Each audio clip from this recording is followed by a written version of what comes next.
आपल्याला जर गुरु नाही विचारलं गुरु काय पाहिजे हो तुम्हाला शिष्य हो, आपण म्हणता महाराज मला संसारामध्ये बरच कमी पडाले महाराज व्याजानं पैसे देता काय.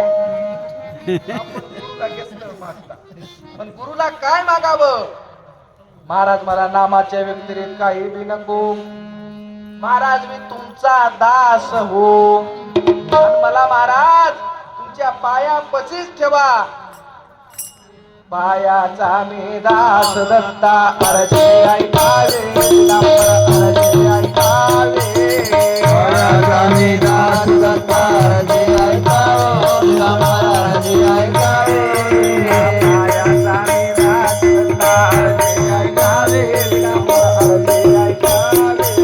पायाचा मी दास दत्ता अर्जे ऐकावे, अर्जे ऐकावे.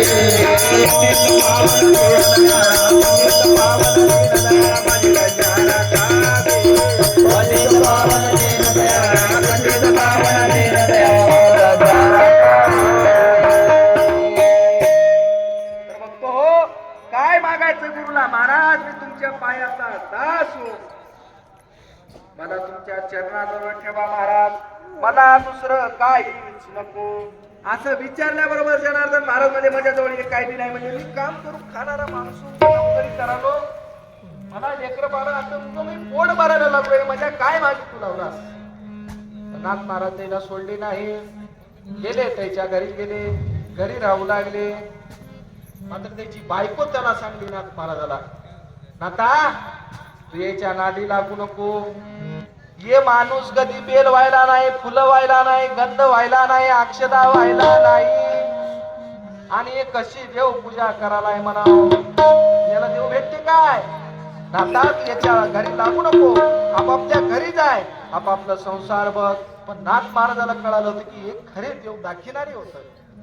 मात्र जनार्दन महाराज एका दिवशी घोड्यावर बसून आले, आणि आल्याच्या नंतर नाथ महाराजाला म्हणतात चल तुला आज देव दाखितो. अरे बाबू देव दाखितो, बरोबर महाराज निघाले. आणि काय करास ना आता काय नाही, देव बघायचा म्हणजे थोडं नवीन कपडे देवावं लागतात, बरोबर नवीन कपडे घातले. महाराज आता काय कराल्या, काय नाही महाराज आता तुमच्या सोबत निघायचंच होय. तोंड बीड धुतले, फ्रेश झाले आणि निघाले. जनार्दन महाराज घोड्यावर आणि नाथ महाराज पैदल चालू लागले. आणि जात असताना जाता जाता एक वडाचं झाड दिसलं मस्त, तिथे एक पारधी वेशामध्ये साधू बसला होता, आणि कुत्रीच्या दुधामध्ये भाकर चुरून खाऊ लागला. आणि नाथ महाराज तिथे घोडा थांबवला, आणि ते पारधी जनार्दन महाराजाला म्हणते जनार्दन ये तू बी खाय भाकर. जनार्दन महाराज गेले, आपण बी खाऊ लागले. पण नाथ महाराजाला बुद्धीमध्ये खटकलं, बायको सांगलेलं बरोबर होय म्हणे, येड माणूस होय, त्याच्या नादी आपण लागायचं नव्हतं. मात्र जनार्दन महाराजांना काय म्हणे, नाथ महाराज जनार्दन महाराजांच्या जवळ गेले आणि देव दाखितो म्हणल्या की कुठं आहे देव. एका वेळी देव भाकर खायला आहे की तुझ्या समोर, कळालं नाही, तेवढी बुद्धी चलत नाही. देव आपल्याला कधी कधी भेट देऊन जातात, पण आपली बुद्धी तिथपर्यंत गेलेली नसल्यामुळं अजून आपल्याला दत्त महाराजाची भेट झाली नाही. मग बघतो, मग मला अमोघ दर्शन पाहिजे. त्यावेळेस दत्त प्रभूचं अमोघ असं दर्शन घालून गेलं. दत्तात्रय परंपरा, शस्त्रार्जुन यदू दुसरा, जनार्दन शिष्य तिसरा, आणि केला खरा कल योगे. हे नाथ महाराजांच्या हरिपाठात तू होवे. जनार्दन महाराजांचे गुरु कोण? दत्त महाराज. आणि नाथ महाराजांचे गुरु जनार्दन महाराज. नाथ महाराजाने कोणाची भक्ती केली असेल विचार करा. मग बघतो गुरुला हे विचारायचं. काय विचारायचं? गुरु महाराज मी कुठून आलो आणि कुठं जायचं आहे. त्यावेळेस बापूजी पाटलाने अभंग लिहिला. काय सांगतात पहिल्या चरणामध्ये? गुहे परज्ञान गुरुचे पोसावे, परज्ञान गुरुचे पोसावे, परज्ञान गुरुचे पोसावे, परज्ञान गुरुचे पोसावे.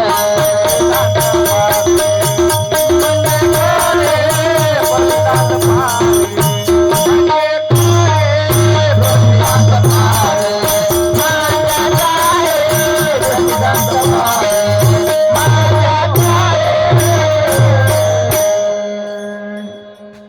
आपल्या आनंद संप्रदायामध्ये 18 सिद्धांत सांगितलेत आणि 18 सिद्धांतामध्ये एक सिद्धांत सांगितला तो म्हणजे परसिद्धांत. आणि हे ज्ञान गुरुला विचारावं लागते आणि कुठं जाऊन बघावं लागते, परसिद्धांतामध्ये जाऊन बघावं लागते. आपल्याकडे सुद्धा एक ओवी आहे, आजरांबरी नाम जपावे, चित्तप्रकाश ग्वाही घ्यावे, आन तरीच होईल शेवटू, आन हृदय आठवा देवदत्त. काय करा, शेवट गोडच होते, पण आजरांबरामध्ये नाम दिले ते नाम घ्या, चित्तप्रकाशावर ग्वाही घ्या आणि हृदयामध्ये दत्त महाराजाचं नाम चालू ठेवा. कसं देवा दत्ता दत्ता देवा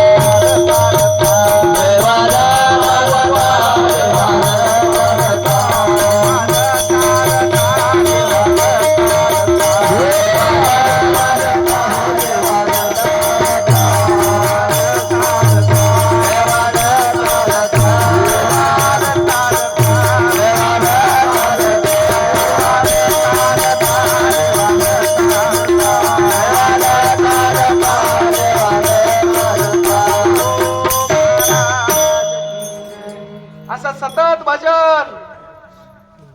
आणि मग गुरु म्हणजे कोण? आता गुरु म्हणजे कोण? गुरु तोच ईश्वर, तारक ब्रह्म तो निराधार, अन म्हणून असावा त्याजर अन आपल्या गुरु विषयी. गुरु म्हणजे शिष्याचा देवच होय.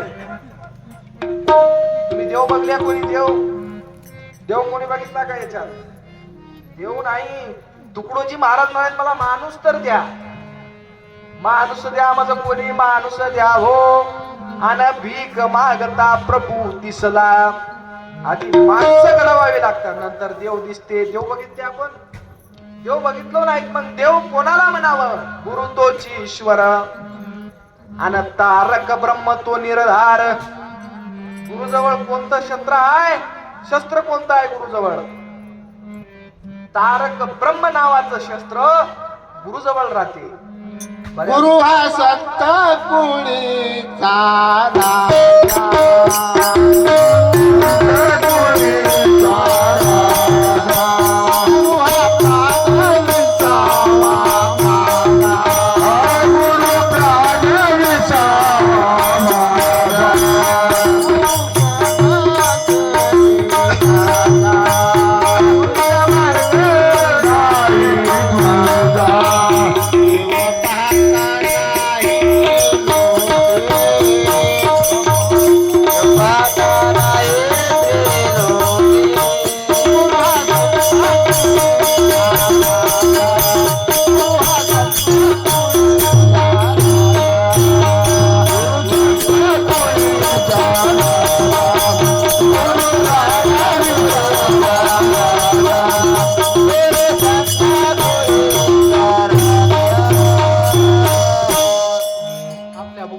काय सांगितलं? गुरु हा संत कुळीचा राजा, गुरु हा प्राण विसावा माझा, अन गुरु विना मार्ग नाही तुझा देव त्रैलोकी. गुरु सुखाचा सागर, गुरु प्रेमाचा आगर, गुरु धैर्याचा डोंगर सदा काळी रमला. गुरु साधकाची माय, गुरु गुरु कामधेनु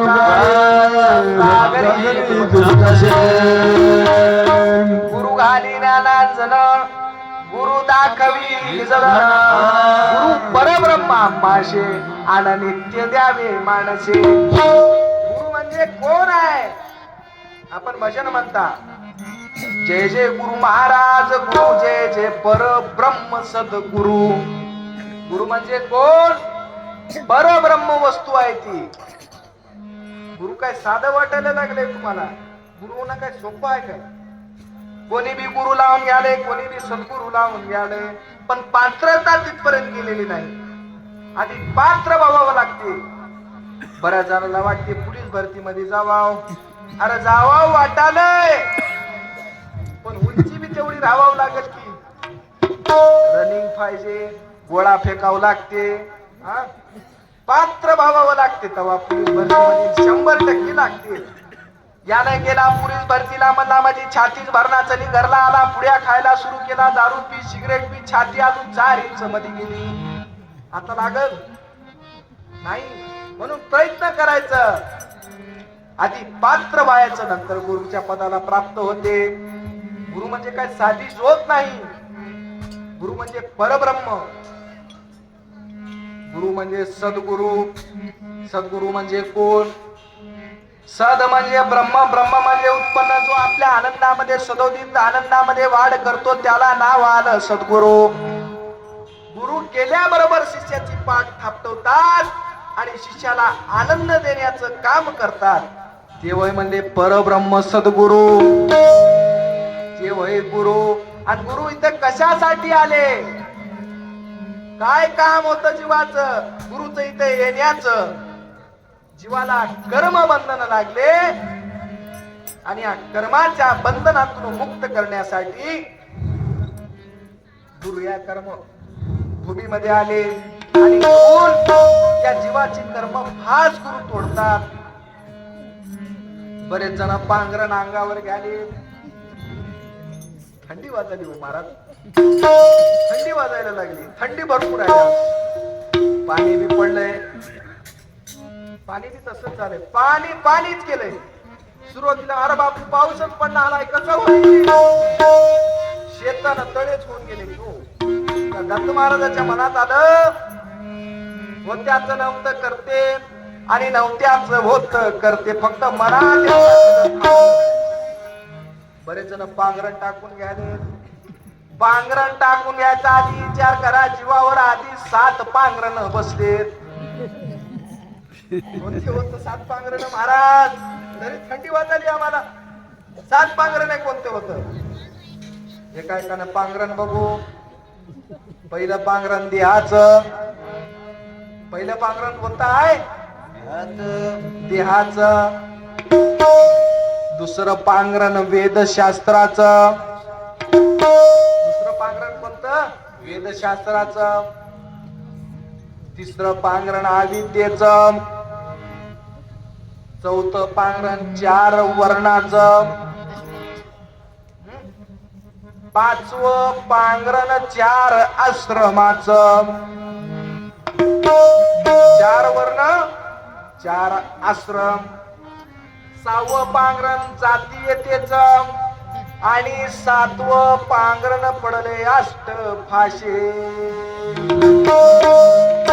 फाशे पडले, 8 फाशा बसलेत गळ्याला. म्हणून शिष्या काय म्हणायला लागलाय गुरुला?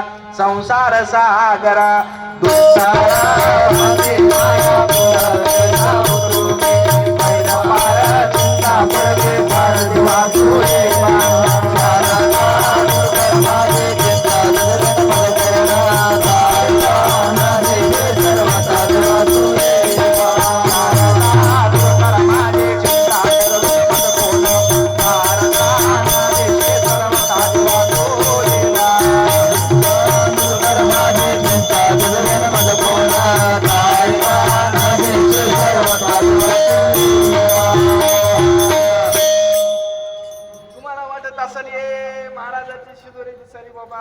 महाराज माझं काहीच नाव माझ्या गुरुनं दिलेले ज्ञान होय. आता ज्ञान गुरुनं दिले, फक्त हे बोलायला लावाले. आता जसं गुरुनं जाता जाता पाय देवीला शिदोरी दिली, आता दिलेली शिदोरी तसंच ठेवलं तर खराब होऊन जाते. गुरुनं सांगितलेलं आहे प्रत्येकाला वाटत जायचं आणि स्वतः खायचं आणि दुसऱ्यालाही वाटत जायचं. गेलेली शिदोरी एक एक गाठ तुमच्या समोर सुटाली आणि एक एक कोरभर भाकर तुमच्यापर्यंत. काही जरी केलं, अन्नदान केलं देहापुरतं, वस्त्रदान केलं देहापुरतं, ज्ञानदान केलं जीवाला बोध. काही करा देहापुरतं, फक्त ज्ञानच असं आहे की जीवाला बोध होते. आणि हे बोध कोण घेऊन आले? गुरुच घेऊन आले. बोध शक्ती घेऊन जीवाशा देणार. माया मायामळ प्रक्षाळोनिया जीवा करी शुभ्राकार तैसा होता तैसा केला आत्मपूजा परोपकार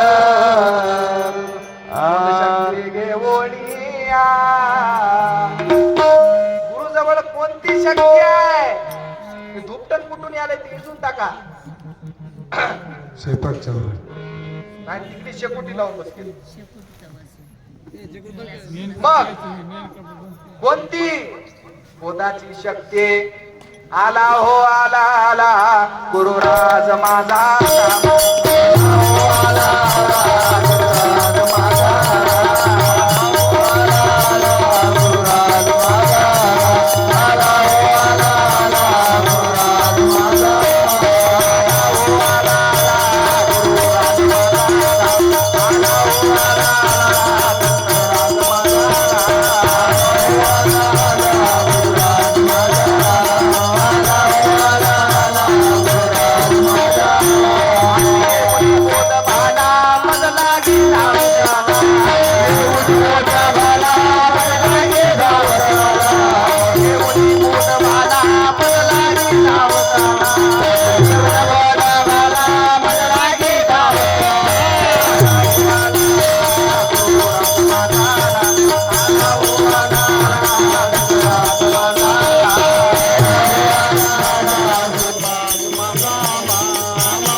गुरु महाराज आले पण सोबत काय घेऊन आले? थोडं कमी झालंय आवाज. पहिलेच्या आवाज आता ते वाटवर येईना आता ते एकदम. मग काय आता अगोदर अष्टभाषे काढायचे, नंतर काढायची अंगातली जाती जात काढून टाका. त्याला फलाण्या जातीचा होय, त्याला फलाण्या जातीचा होय, ते कामगार माणूस होय, ते अमुक होय, ते दमुक होय, आधी जात काढून टाका.